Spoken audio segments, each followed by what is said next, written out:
All right, all right. So this is probably going to be a longer presentation than we can realistically present here today in less than an hour. So there are going to be some slides that I may not touch on or that I may breeze through pretty quickly.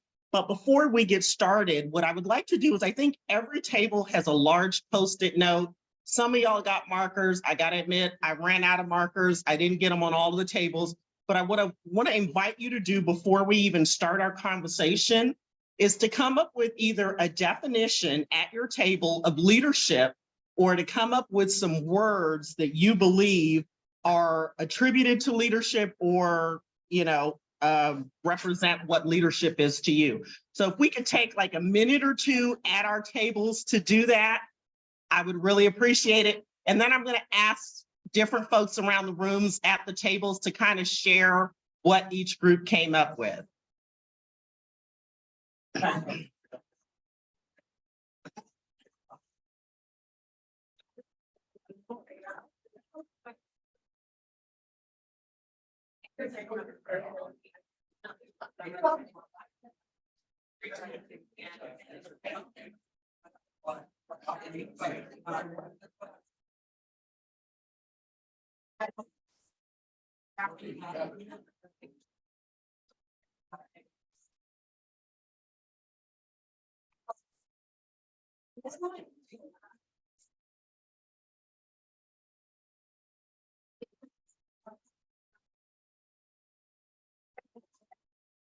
Yeah.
Some really first conversations. Can we bring attention back here, please?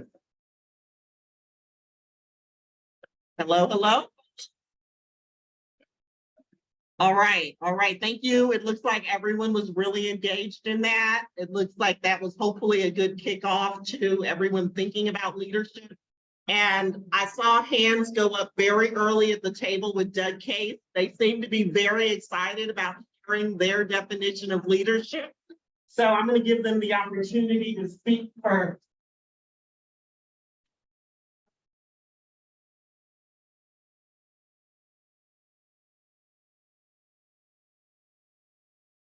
Definition was influencing and motivating others to work together to achieve common goals and do. All right, thank you. Does any table want to share?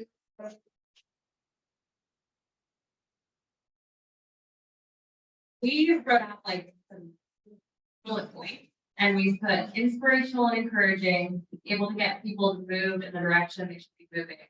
Open to everyone's ideas and feedback, organizing and prioritizing, able to delegate, and ability to both listen and act. Thank you. That was very. Now, we got one more in the back. Now, I just thought about honesty.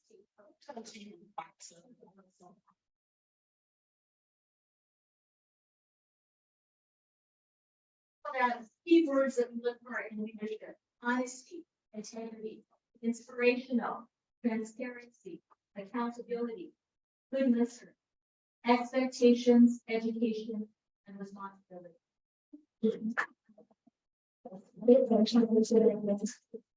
I saw those people here who wanted to speak for this.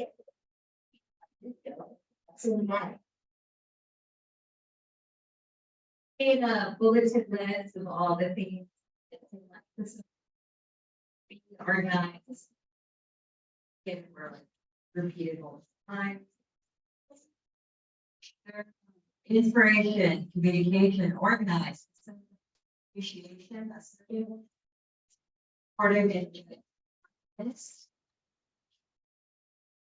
Trust and dedicated. One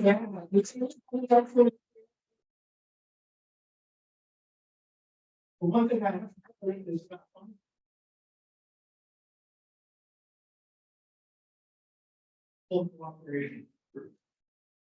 All right, thank you. So we have to share things that for each people. We have a coast there with the idea of consensus. Naturally, consensus is very important in a democratic space. So here is a commonly used kind of academic definition of leadership. Leadership is the art of mobilizing others to want to struggle for shared aspirations. And if you notice here, I've got certain words that I highlighted in red and underlined because I think that really speaks to the place that we're in at this time in our nation's history, in our region, and what we need to be aspiring for as it relates to how we as Democrats show up as leaders. So leadership has a certain art to it, meaning that there is skill and there's grace and there's multiple components and there's a lot of intention. So there's the art piece. There's the mobilizing others. You know, we just had conversation around GOTV and how important that is. And, you know, how we can use our clubs to be a part of the initiatives around getting people involved in democratic processes and motivating people into spaces of leadership within the party. So there's the mobilizing others. And we all know that we are at a point of struggle in our nation. So the struggle is real. And then shared aspirations, and that speaks to the consensus piece that just came up. So, you know, when you think about leadership, this may be a succinct definition that sums up all the things that we heard at the different tables. So at this point, I want to ask you guys a few questions. How many of you in this room consider yourselves to be leaders? All right, looks like that's almost every hand in the room. So here's a question. What motivated you all to become leaders? You can shout it out. Okay, someone just said they're interested in improving the world. Anyone else have a thought on why? Discontent. Discontent, okay, I see a hand in the back there. No, okay, that is a very common motivator for leadership. For our friends online who may not have heard that, the gentleman said nobody else was doing it. That gets us into the position many times more often than not. I see a hand here. Yeah. I wanted to make a difference. All right, wanting to make a difference. Thank you so much for sharing that. So here's the next question. How many of you actually had people that you could closely identify with in some way in your life, in your formative years, that inspired you into leadership, or did it just kind of happen organically for you, like the gentleman who just said nobody else was doing it? Okay, Okay, my mommy influenced me. all right. But for Thank you. The gentleman shared that his mom influenced him, and I saw a lot fewer hands this time around, right? So that says something, right? So few of us may have had proximity to leaders that we could identify with who were inspiring us to take a role, to step forward, and to inspire others. But we're all here today, right? And being here today means that hopefully we want to represent leadership in a way that we didn't see it represented in our formative years. So I'm going to invite you to do that, right? And I'm going to invite you to do it with a level of intention that you may not have been doing it previously. So, oh, typo. Here's a question for you. And as a coach, you may notice that a big part of what I do is asking people questions and giving them the space to explore the answers within themselves, okay? So you're asked, why does she keep asking questions instead of giving us information? That's why. All right, so question number one, what are some common historical images of leadership that come to mind for you? Abraham Lincoln. Abraham Lincoln, okay, thank you. I thought that too, yes, he's a Republican. Military. The military, okay, as a naval veteran, I feel that. Anyone else? Barack Obama. Barack Obama, thank you. MLK, Harriet Tubman, okay. All right. Ma'am, you're, thank you, Dolores Huerta. Rosa Parks, okay. So these are some pretty iconic names. These are people that we've all heard of and may have been inspired by in learning about our history. And we know that we're in a time in America where we're a little bit in spaces and in certain states wanting to keep people from having the opportunity to learn about history and to be inspired by these diverse leaders whose names we heard called out here today. So, you know, yay for history. Next question. What images of leadership did you personally identify with? Yes. My college coaches, I was lucky enough to know John Wooden. And his art of leadership was, you have 12 players on your team. Only 5 can play at one time. So the other 7 are thinking, why am I not playing? And they are. So his definition of leadership was, if you can get the 6th, 7th, and 8th man to side with the top 5 and bring along the 9th through the 12th who are not going to play and keep them on the same road, you've got a championship opportunity. All right, so what we just had there was a sports kind of approach to leadership. This gentleman shared that he is inspired by coaches that he had encountered with in his life. Yes, sir, in the back. Movements, the labor movement, the civil rights movement, the women's movement, and those movements in turn create leaders. All right. Thank you. So we just had someone share that they've been inspired by movements, the labor movement, the civil rights movement, and the women's rights movement, because those movements have created leaders that he was able to see and be inspired by. Ma'am, you in the back, yes. I was encouraged. My mother was raised in East Germany under communism, and they escaped when she was a teenager, were refugees. And her life story and how she changed her life, what we were able to break away from, and the values she taught us led me to be a lifelong leader starting as a young child.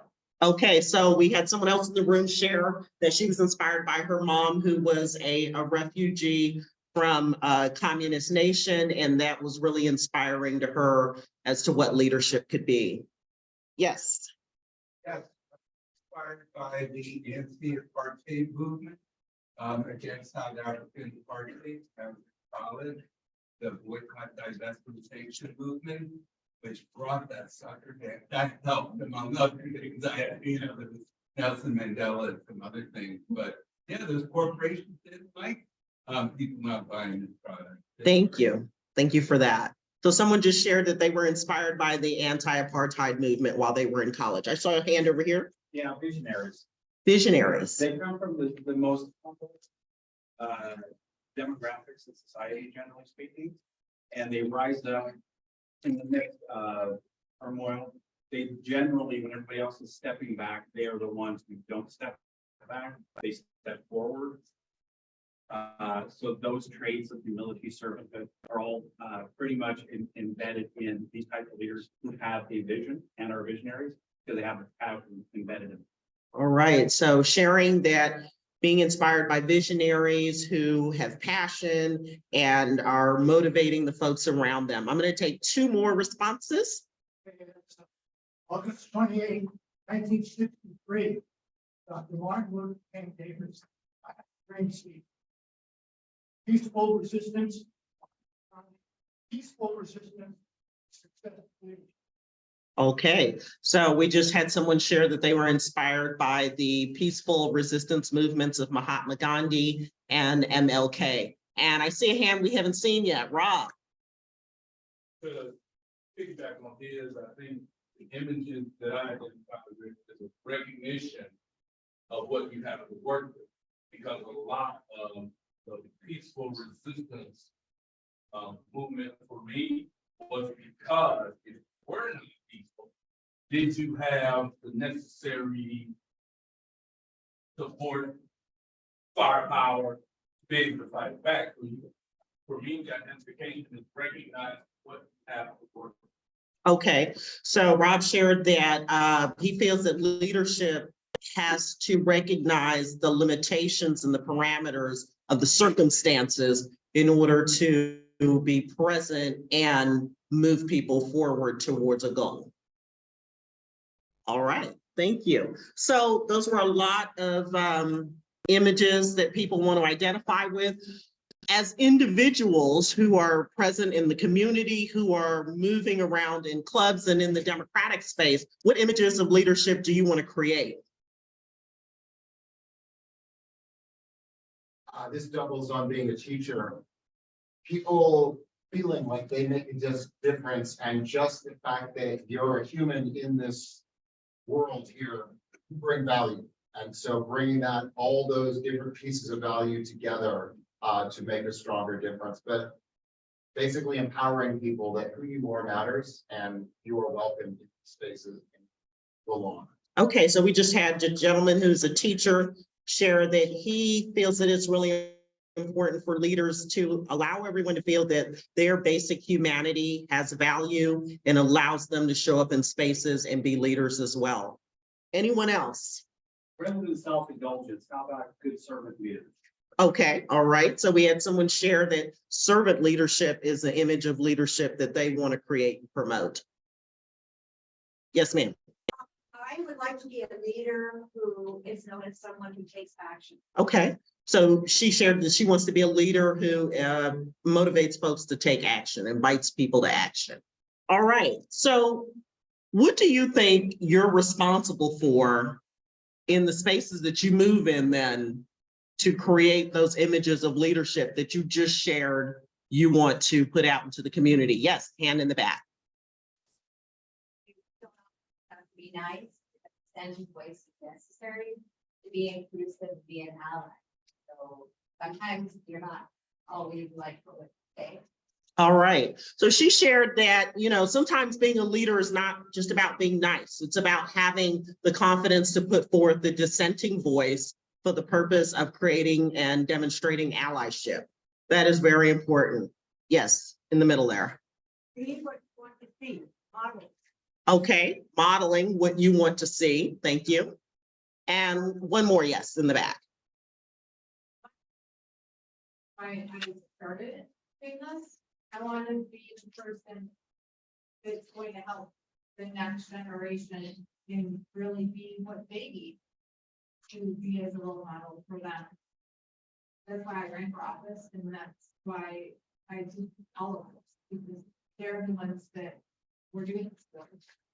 All right, thank you. So she shared that she wants to model leadership for her children so that they recognize that they have the same capacity to do so, and that was her motivator to run for office. Thank you for sharing that. And what you see on the screen here is a little bit like what a couple of our teams shared earlier, and it's a visual depiction of words that are attributed to leadership. And what we see here are, wisdom, courage, commitment, positivity, integrity, passion, confidence, determination, clear communication, honesty, clear goals, good examples, integrity, and vision, right? Do those feel like words that we can all identify with as attributes of leadership? Okay, all right. And maybe if we happen to feel like we have some growth edges as it relates to our leadership, these are the kind of things that we can refer back to. So, leadership is something, and leadership theory is something that has evolved over time, right? And unfortunately, when you study leadership, it's often presented to us through a Western lens, right? Most of academia looks at leadership that way, assesses it that way, and presents it to a new generation of learners that way. And so what we're seeing here on the screen is the evolution of leadership theories, starting out from it being focused on the leader and that individual's traits, right? And believing that a person was a leader inherently based on certain traits that they manifested, right?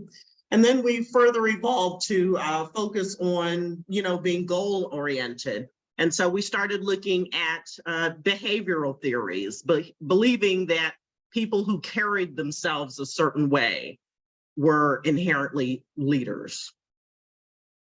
And now I want to remind you that bias has undergirded all of these theories, right? And which is why historically our leaders have been white men in Western societies. And so in this very diverse space that I'm looking at, I see folks of varying races, genders, identities, abilities, and we recognize that hopefully that's what the Democratic Party is bringing to leadership in our nation. So then we look at the next theory, focus on the control of the leader and the followers, right? I mean, the context of the leader and the followers, right? And that's very situational. So believing that depending on the circumstances, leaders are going to emerge, and that their approach to leadership and people's belief in their leadership is going to be intrinsically tied to the circumstances. And then the next is the focus on the leader-follower relationship, right?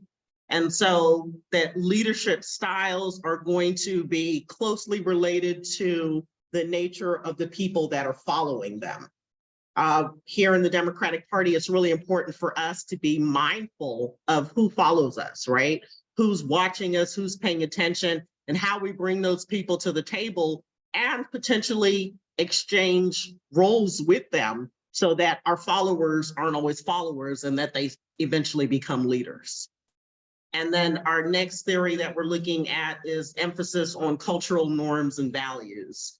And this is very much the space that we're kind of in presently, right? So when we think about the norms and values, we are currently living in a nation where we talk about culture wars a lot, and how, one party versus another is basing their leadership, is basing their platform, is basing their approach to policy on culture wars, right? And so we as the Democratic Party are supposed to be intentional about standing up as an opposition to that, and being in kind of a reverse image of that. Does anyone have any questions about this? This is a really academic piece around leadership, but I just wanted to bring it into the conversation so that people understand that leadership evolves with time, it evolves with culture, it evolves with context. Any thoughts here? No, I can't help it now. Recognize the influence of personal mojo.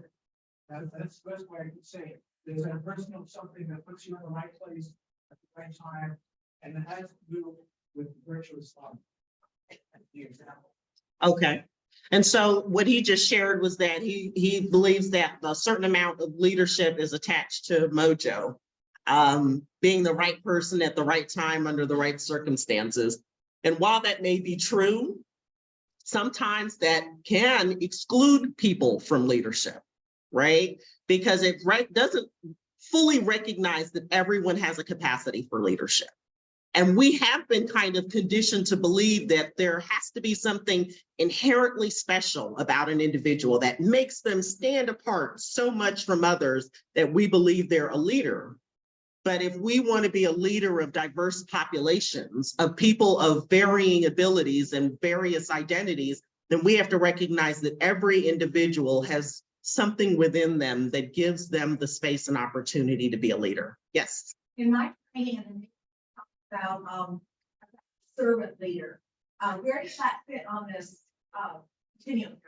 Well, you know, the servant leader is really an approach to leadership. It's a leadership style as opposed to a particular leadership theory, right?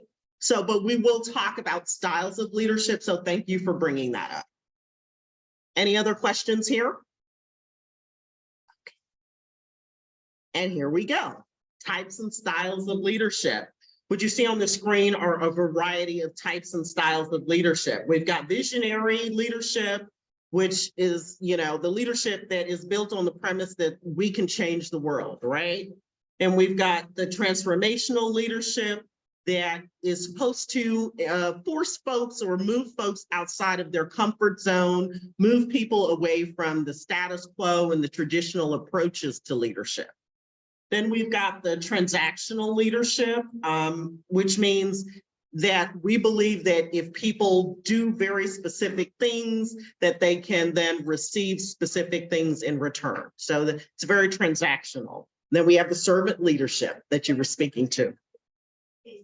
Being the servant leader is, because I was in a public position, I am serving the people who are paying me to do the job, not myself, my own, political desires or something like that. Yeah. And you know what? Servant leadership is definitely important and valuable. But one thing that I think about when I think about servant leadership, and I heard this very recently in like a podcast or an Instagram post or something I was looking at recently, and they were talking about the challenges around the idea of servant leadership. And those challenges being that we have to give so much of ourselves that we don't take care of and preserve ourselves for further service because we are serving and leading others. And so maybe moving away from the notion of servant leadership in that way and really focusing more on intentional and reflective leadership. But there is definite value in the principles of servant leadership. So thank you. Then we've got laissez-faire leadership, the kind that just leaves it to whatever it's going to be and allows everyone in the space to show up how they show up. Autocratic leadership, we've definitely seen that in recent years show up within our nation, within our democracy. But I want to take this opportunity to remind you, fellow Democrats, that autocratic tendencies don't only happen in Republican spaces, that autocratic motivations can happen within any individual who has an ego, which we all have. And so we need to be mindful and reflective on how we show up and practice our leadership on a daily basis so that we do not succumb to subconscious autocracy in our behavior. So that's something for Democrats to really process, that we have the capacity for autocracy as individuals as well. Bureaucratic, those are folks who are so overly invested in the process and the policy that they don't leave space for flexibility and fresh ideas and different approaches to leadership.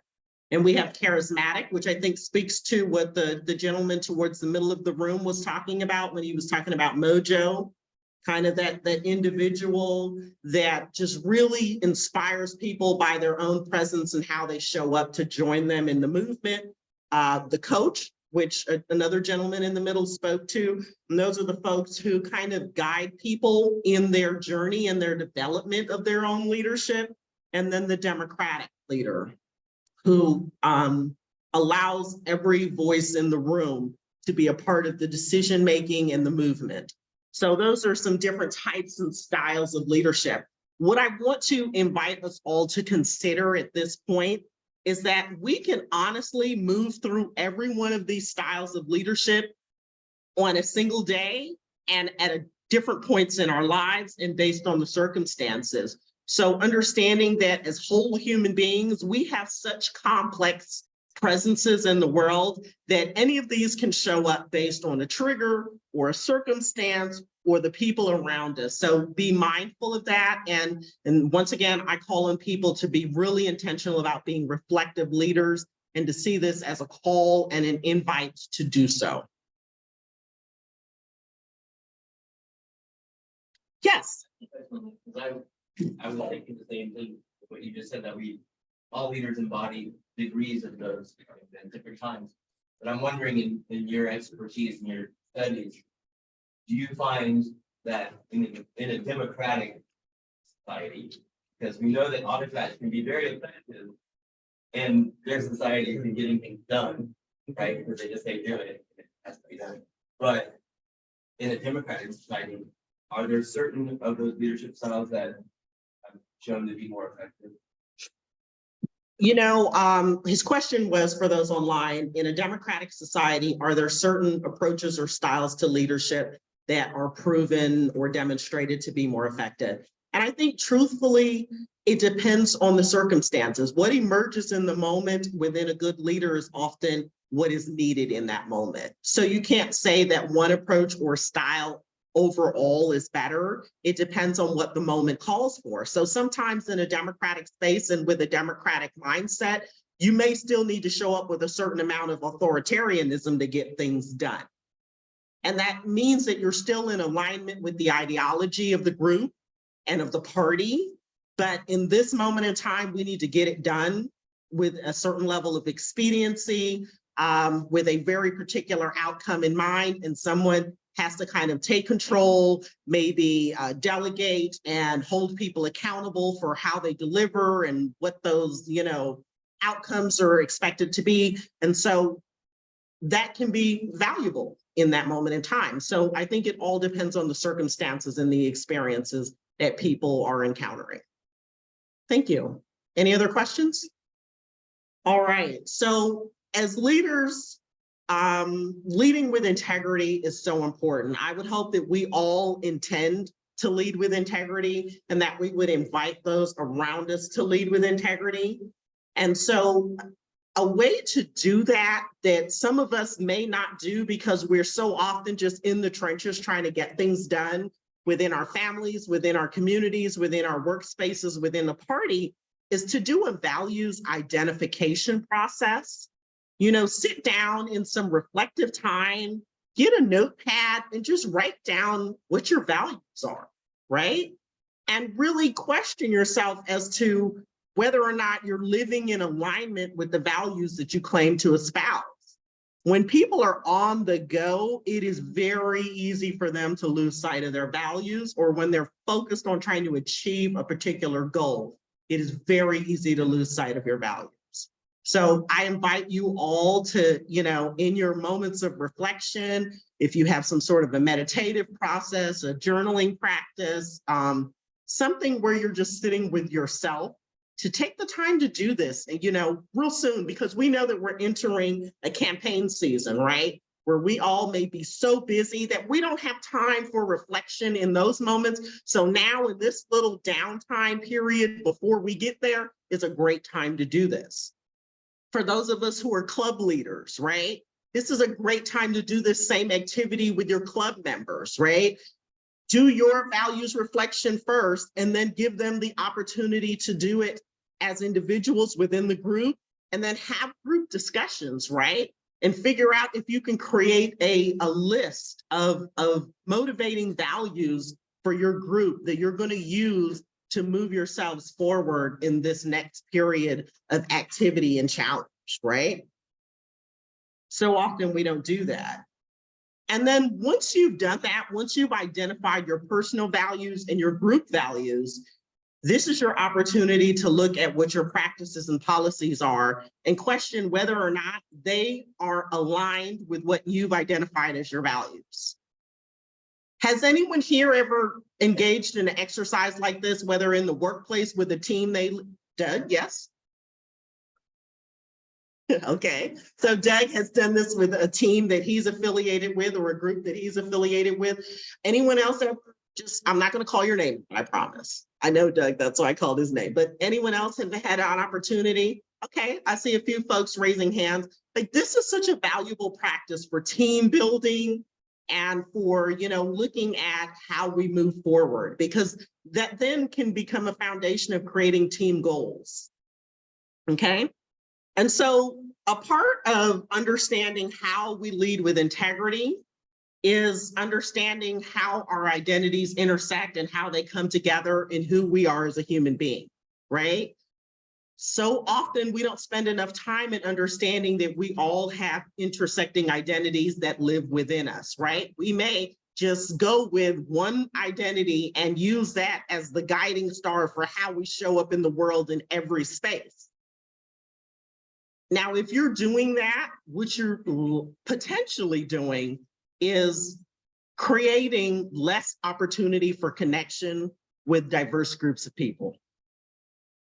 Because if you show up and label yourself and present yourself to the world as one thing and one thing only, then you're saying to other people that I likely believe you are one thing and one thing only.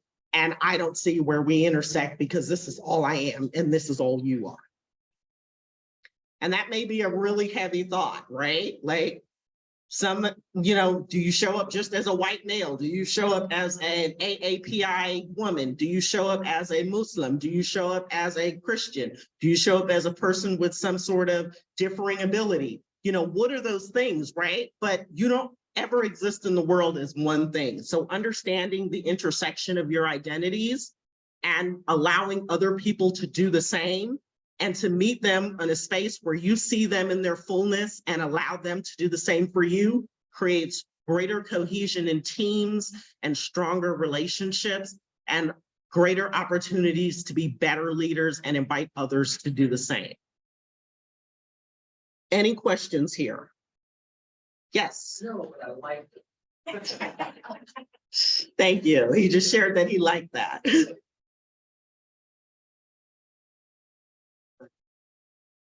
Faces of PR, and we give ourselves permission. People that have that create such a powerful. Really. Thank you. He shared that recognizing that we all have many faces to who we are and recognizing that in others as well allows us to create more powerful teams. Thank you for that. I appreciate it. All right, so we touched upon this a little bit earlier. Leadership and followership, right? And in order to be a good leader, you have to inspire your followers, but you also have to be willing to trade places with them, right? You can't hold the mic the entire time. You got to pass the mic. You got to mentor people. You've got to develop their skills. You've got to allow them to build confidence in who they are. You've got to allow them to identify their own growth areas and move in their strengths, right?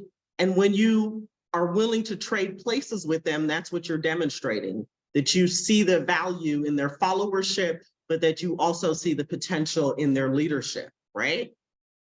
And when we do this, what we're saying as leaders to the folks who follow us, whether it's in the club or within the party, is that we are humble. And we think it's okay to be humble, and we invite other people to be humble in their leadership as well. So when you go back into your spaces, while you may hold a title of a club chair or a delegate or a central committee member or whatever it is, just remember that your followers are the next leaders and you can hold space for them to move into those opportunities. Any questions here on how leaders and followers can exchange places? Yes. Question, but I think as a leader, it's also your responsibility to look for that potential leader and pull them in and start Absolutely. What she shared was that she feels that as a leader, it's your responsibility to look for the potential in those around you and to groom them into leadership, right? And we know that the people in this room are likely members of clubs, right? And so few people within our communities get involved in Democratic clubs, even if they are Democratic voters, right? So the fact that someone even got involved with a club means that they have a motivation towards leadership. And so we need to see every member as a club as a potential leader. Yes, in the back. But one of the things I see is that all of us at some point are followers too. Have the ability to empower our leaders. Take that on, make sure they're all. Absolutely. What he shared is that at some point in our past or even our present in various spaces, we may be followers and that we have a responsibility to prop up and support our leaders so that they can be the best that they can be. Yes, ma'am.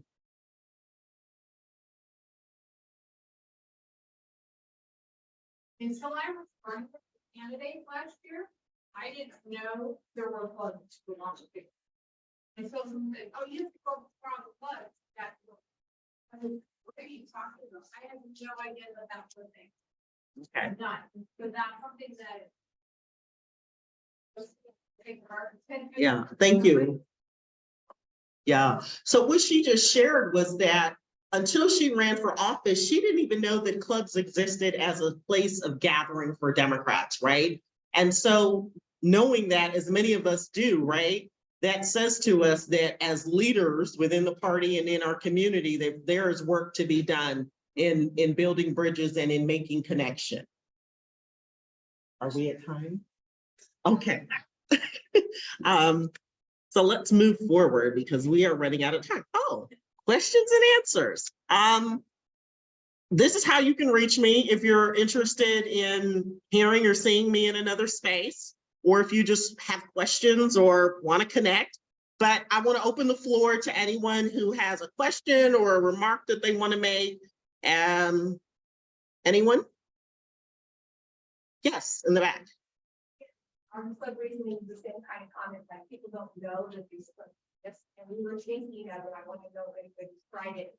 Getting even buttons that say, you know, member of Democratic Club asked me, or even teachers that we were trying to buttons we thought we could give to our members. Because I think they don't know, you know, sometimes even somebody will ask, what are you doing? And we try to